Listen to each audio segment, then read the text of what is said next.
여러분 안녕하세요.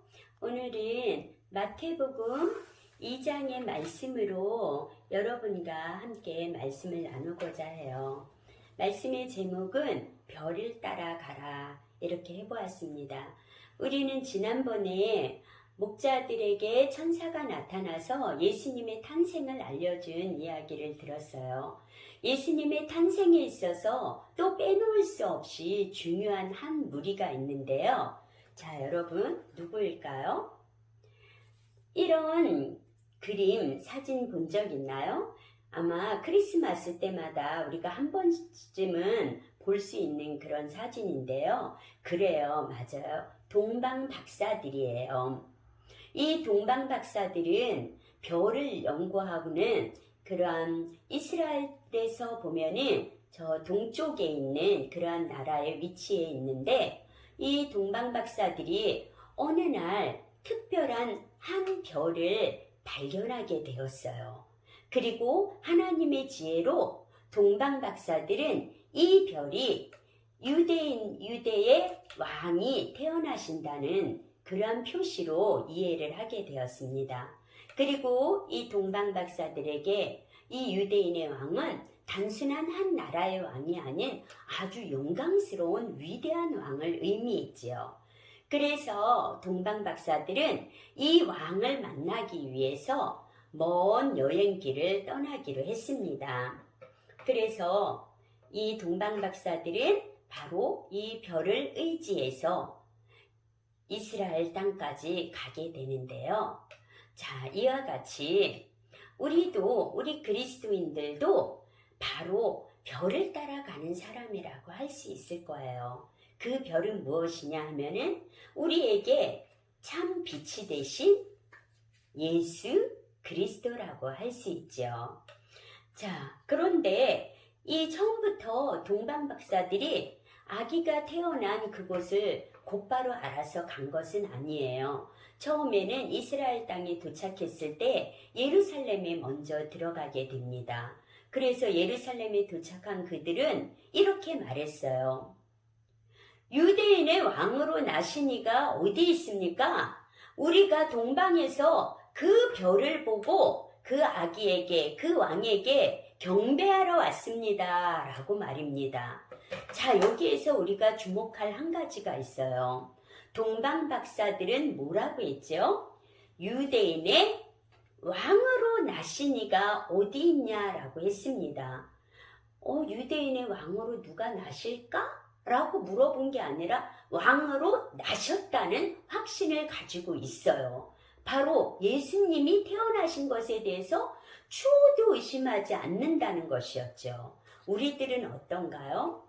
우리는 예수님께서 이 역사 속에서 살아계셨다는 것, 우리를 위해서 오셨고 우리를 위해서 죽어주셨고 지금도 우리와 함께 살아계시다는 것을 동방박사가 믿었듯이 그렇게 믿고 있는가요? 우리도 그런 참된 믿음, 확신을 가질 수 있는 그러한 사람이면 좋겠어요. 그리고 또 하나 동방박사가 한 말은 바로 이거였지요.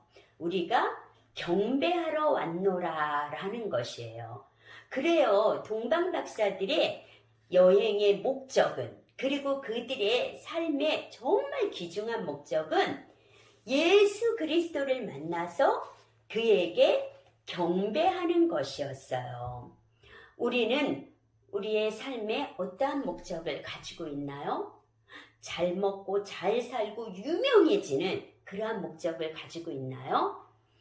웨스트민스터 고백서 제1문항에 이런 이야기가 있어요. 사람의 제일 되는 그러한 목적은 하나님의 영광을 위한 것이다 라고 말이죠. 그래요. 그리스도인이라면 하나님을 예배하고 하나님 우리 주 예수님을 경배하는 것이 가장 크고 귀한 목적이 될 거랍니다. 자, 이렇게 해서 다시 동방박사들은 베들레헴으로 가게 되는데 그 베들레헴으로 가게 되는 정보를 준 것이 바로 헤롯과 그의 무리들이었어요. 그런데 정말 희한하죠? 헤롯과 그 무리들은 이 이야기를 들었을 때 처음에는 너무 놀라고 불안하고 소동했다고 했어요. 그들은 먼 옛날부터 예수님이 오기를 기다렸는데 왜 그들은 예수님을 반가워하지 않냐고 두려워하고 소동했을까요? 그들은 참된 믿음이 아니었기 때문이에요. 하나님을 모르는 불신앙들은 예수님의 이름을 들었을 때 반가워하지 않아요. 예수님의 이름을 들었을 때 싫어해요. 그렇지만 하나님을 믿는 우리들은 예수님의 이름을 들었을 때 너무 행복하고 너무너무 기쁘게 환영하게 되는 것이죠. 헤롯은 그 베들레헴을 박사들에게 가르쳐 주었는데 그에게는 속셈이 있었어요. 나중에 자기가 뒤따라가서 그 아기 예수를 죽이려고 했던 것이죠. 그렇지만 그의 뜻대로 결코 되지 않았지요. 이렇게 해서 박사들은 다시 베들레헴으로 향해서 가는데 그때 마침 전에 나타났던 그 별이 베들레헴에서 나타나더니 바로 아기가 태어난, 왕이 태어난 그 마구간 위에 딱 멈추는 것이었어요. 그래서 박사들은 너무나 기쁘고 기뻤습니다. 그리고 마구간에 있는 아기를 만나게 되었어요. 그리고 박사들은 그 아기를 보고 크게 경배하며 아기에게 선물을 드렸습니다. 무슨 선물이냐면은 바로 황금과 유향과 모략이라는 예물인데요. 이 황금으로 말할 것 같으면 예수님의 왕권을 의미한다고 할 것이고요. 또한 유향은 예수님의 제사장 되심, 그리고 모략은 예수님이 우리를 위해서 죽어주실 것임을 의미한다고 할 수 있어요. 이와 같이 박사들은 예수님께 자기의 모든 것을 바치는 아름다운 선물을 드렸습니다.